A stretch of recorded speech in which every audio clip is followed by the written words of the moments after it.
This is the Benelli Leoncino 500 Trail. This is a liquid-cooled 500cc 4-stroke double overhead cam engine.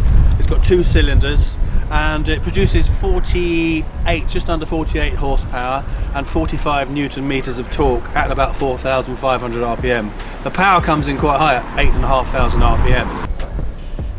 In the UK, this bike is eligible for your A2 licence, so you don't have to restrict it at all. You could buy this bike at 19 and ride it happily, whereas other bikes you'd have to restrict them.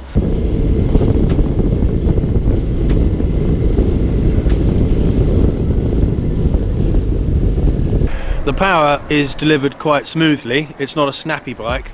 Now I say that compared to a motocross bike, which might have slightly less horsepower on paper, but the way a motocross engine is built, it gives you instant power, so you can go from here to there and take a jump, whereas this is a very smooth power delivery. So if you've just got used to riding, you've just passed your test, you'll be able to ride this bike with confidence. It won't throw you off.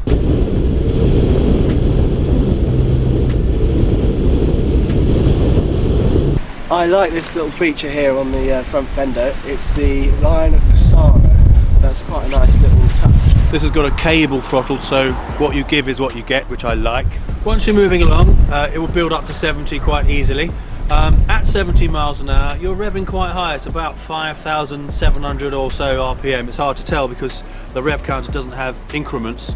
But if you're on a motorway, I wouldn't want to be riding for hours and hours with that kind of RPM. So for a couple of junctions it would be perfect, but I wouldn't say this is the ideal bike for long motorway journeys. Obviously you can do. Someone will probably tell me that someone's ridden around the world on one and it's fine, but you know, it's not ideal. It's not built for that. It's built for short journeys. Ideal for commuting actually. In the city it would be fantastic.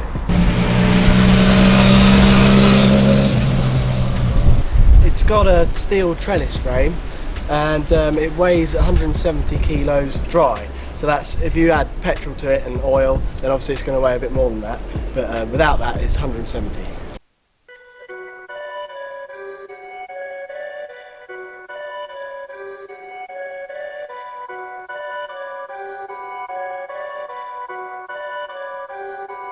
Perfect.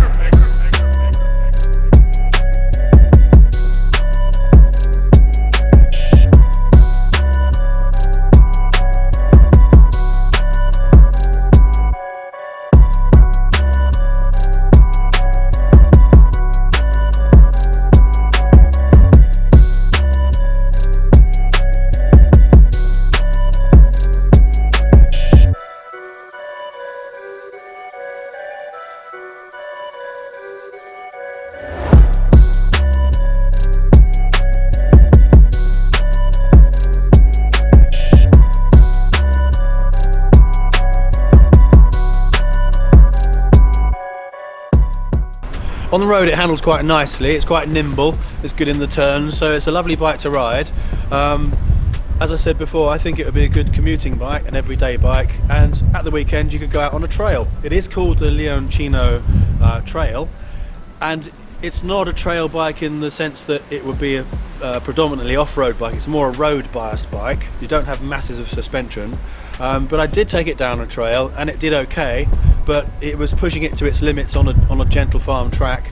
The suspension hasn't got enough travel to really soak up the bumps, but you can do it. And again, someone's going to probably tell me that someone's ridden across Alaska on one or something, but you know, it's gentle trails.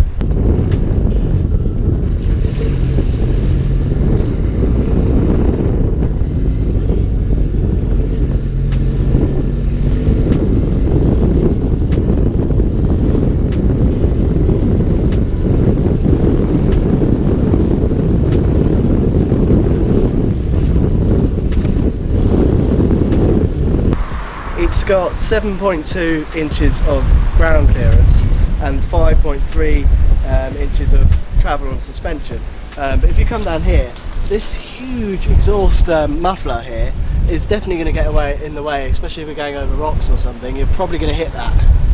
You've got a monoshock suspension on the back, but it's only on the right side. Would expect it to be central, but you've also got the number plate on on a little extended thing here rather than having it up here, because then you're going to get it bashing into the tyre.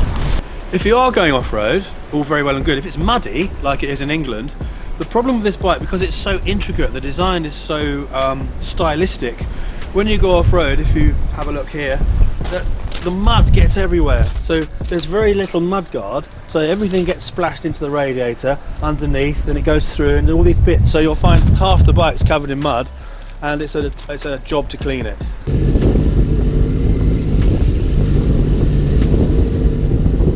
The handlebars are a reasonable width. They're not that wide, but they're not very narrow. They're about right for off-roading and street use. So if they were any wider, if you were filtering in lanes in traffic, you'd probably hit car mirrors. So it's about right.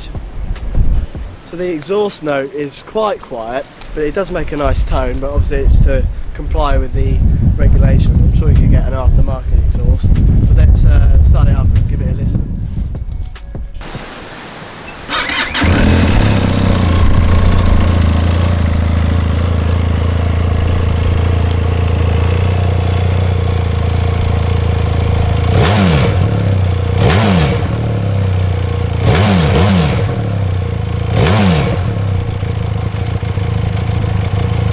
At certain RPM, you do notice a little bit of vibration in your feet.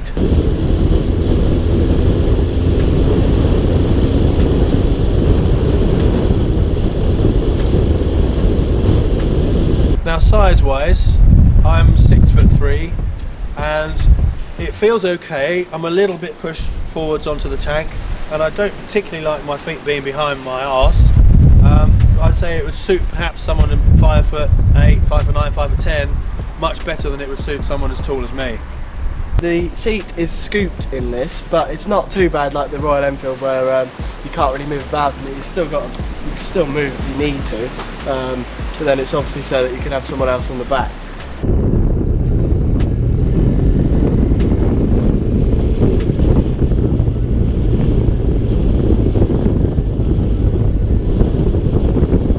I'd say for trail riding it's much more suited to summer riding or somewhere where it's more hot, so it's not as wet and muddy as it is over here.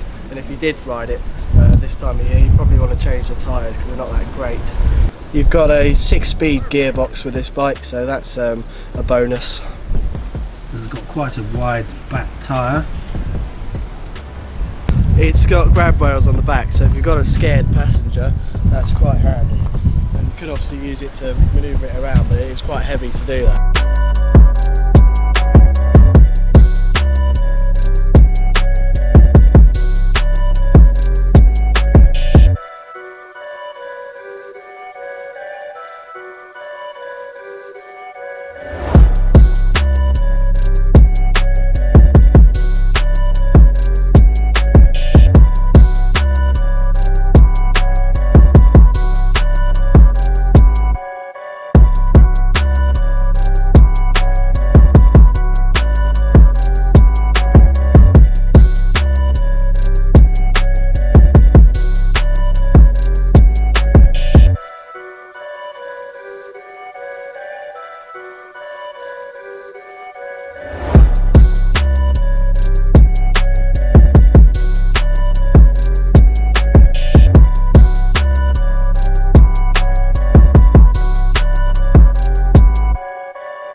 The mirrors are quite high up, but even so there's not masses of visibility behind. You probably only get about half the mirror, and if you really need to see, you need to move out of the way.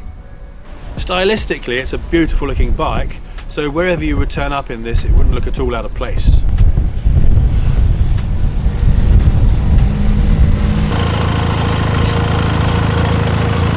We've got a nice LED headlamp on here, I like the retro styling, and then these indicators are nice and they're not too sturdy, so if you do hit it into something it's not going to snap off. The turning circle on this is rather rubbish. If you're trying to manoeuvre around, you find yourself, you move it like that and you have to do 6 or 7 shunts to actually get it round, so that's not very good.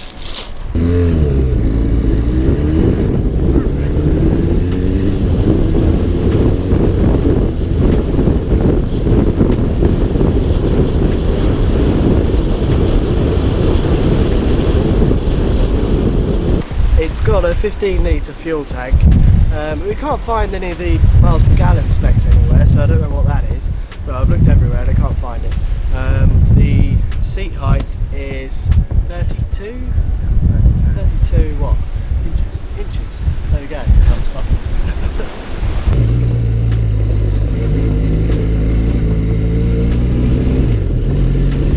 You've got double disc brakes at the front, so that's good for stopping power. I quite like well, I didn't like it yesterday, but it looks alright actually, the shape of the tank. But I'm not sure about whether I like the shape of it going down there like that. It looks a bit too chunky, but it is a good looking bike.